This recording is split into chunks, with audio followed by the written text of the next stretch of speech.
It's been nice knowing you. I'll see you guys later. John Edwards, when he, back in the 2004, and I can't do it, actually I can do it, well no I won't. He would look everyone straight in the eye. His whole demeanor, his whole communication is one of a trial lawyer. And he's always closing. It's always as though it's before a jury. And I study this because part of my job is to understand all of communication, not just words. And so he'll make eye contact with every person in the room, and he will not look away until he sees a person like that gentleman with the beard. He starts to nod. Then Edwards, in his mind, goes, got him. I can then move to the woman in the blue until she starts to nod. Now she's smiling, so I got her. And he moves all the way across, and the guy's amazing. Giuliani paces really back and forth. He sometimes looks at the audience, sometimes doesn't. Edwards makes eye contact all the time. But when you put him in a chair, as they did in 2004, when he debated Dick Cheney and also in his last Democratic debate, he was constantly doing this, constantly trying to stand up because he doesn't think as well seated. I said it's because he had brains in his butt and he couldn't breathe. But he is better standing. Now, someone like George Bush is not a good communicator. I'm not telling you anything you don't know. I was asked by the New York Post, who may even be here, what does Bush need to do to win the election in 2004? I said only 3 things: a noun, a verb, and some sort of punctuation. And yet he still won. As bad as his, anyway, 2004, do you guys really think he lost in 2004? I like doing this because then the audience gets to see just how out of the mainstream people in the room are. No. Actually, you are. Hillary Clinton is going to be the next president of the United States. Wait a minute. I got booed when I said Hillary Clinton is going to be the next president? She is. But the problem, the challenge, actually, the interesting thing is, if an independent or a moderate or someone who is undecided were tuning in right now and they heard this heckling from the audience, it doesn't win their support. It doesn't turn them on. The average American hates that. The average American thinks that politics has become so negative, so personal, so destructive, that when they hear that kind of heckling, they think it's childish, and it's mean, and it's dispiriting. We're going to have a very high turnout in 2008, but I'm not, for some of the right reasons, because it really matters. It's not just language, it's policy. But when I try to engage in conversation, and I said this to Nick, because I really didn't want to be here, because I told you that this was going to happen. And it's not fun, because it depresses me. I don't look at this as an insult on me if there's hissing or booing. I look at this and I wonder what lesson that's teaching kids about respect and, most importantly, the word civility. The willingness to hear other points of view, and even if you disagree with them, to at least accept that they are generated for a reason. I think that the Republicans have problems. I think the Democrats have problems.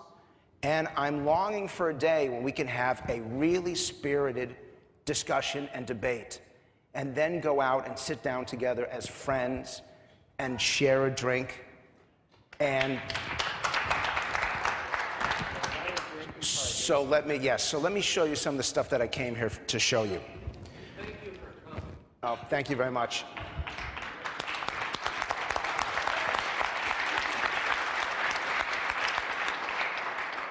That's my dad, by the way. This is language, and it's going to surprise you, but I'm going to show you why Hillary Clinton is such a good communicator. And I've got 6 segments, and we use something called instant response, and it's almost the size of this device. And you guys know that this is how I work to develop language. And I've been testing all the debates, and this is among, if not the single best soundbite. You're going to see lines that are moving across the screen. The higher that the lines go, the more favorable the response, because people are reacting. They've got a device, they're watching the video, and they turn it up and down whether they want to vote for or against them. Watch how high the lines climb. Watch how sharp they climb. This is one of the most favorable reactions to any statement of any political candidate, because it puts all the words together effectively, Let's see if we can't roll that clip. You know, it is hard to disagree with anything that has been said, but let me just put this in perspective. If HIV/AIDS were the leading cause of death of white women between the ages of 25 and 34, there would be an outraged outcry in this country. Now, if you can pause that for a moment. She's delivering that speech to a primarily African-American audience. And she is in that frame, to use Professor Lakoff's words, and these guys are brilliant. I feel like I now know what an Oreo feels like, sitting between these two guys. She fashions the language, so she makes a statement, and she plays into a sense of guilt, and she also plays into something that's incredibly declarative and assertive, and she does so with such emotion, and that was the home run so far of election 2008, that phrase. And I'm going to show you now healthcare.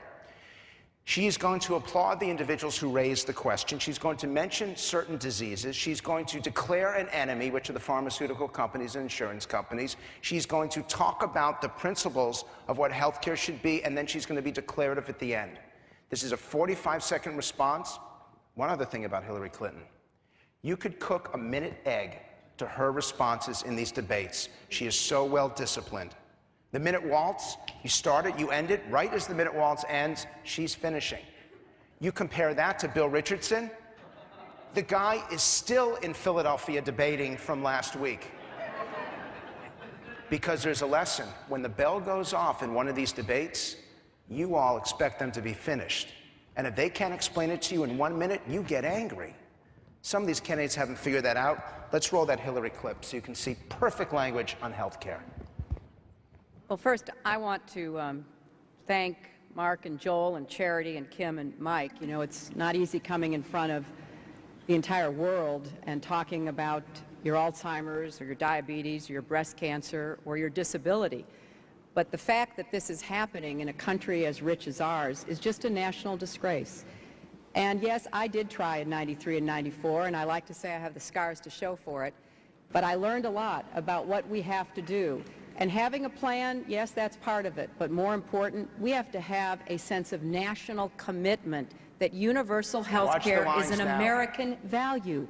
We have to quit being told by special interests like the insurance companies and the drug companies that somehow we can't do what most other developed countries do, which is cover everybody and provide decency and respect to every single person in this country with health care. Watch this. We got another question on health care. Decency and respect, that is a perfect frame, a perfect set of communication.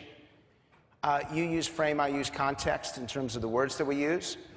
But now I'm going to show you what happens if it isn't perfect. And you may have seen this is the challenge that Obama gave to Senator Clinton when she didn't answer the question on the issue of the archives. And I say this to you because if you look programmed, if you look rehearsed, if you are unclear or seem to try to escape the question, voters in this election cycle are brutal to you. It's not that Obama's response was so good, it's that Senator Clinton's response was so bad, and then Obama took advantage of it. Let's roll this clip.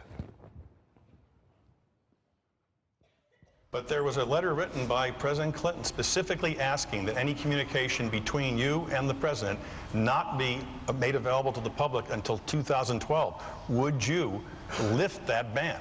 Well, that's not my decision to make, and I don't believe that any president or first lady ever has, but certainly we'll move as quickly as our circumstances and the processes of the National Archives permits. Senator Obama, your hands up.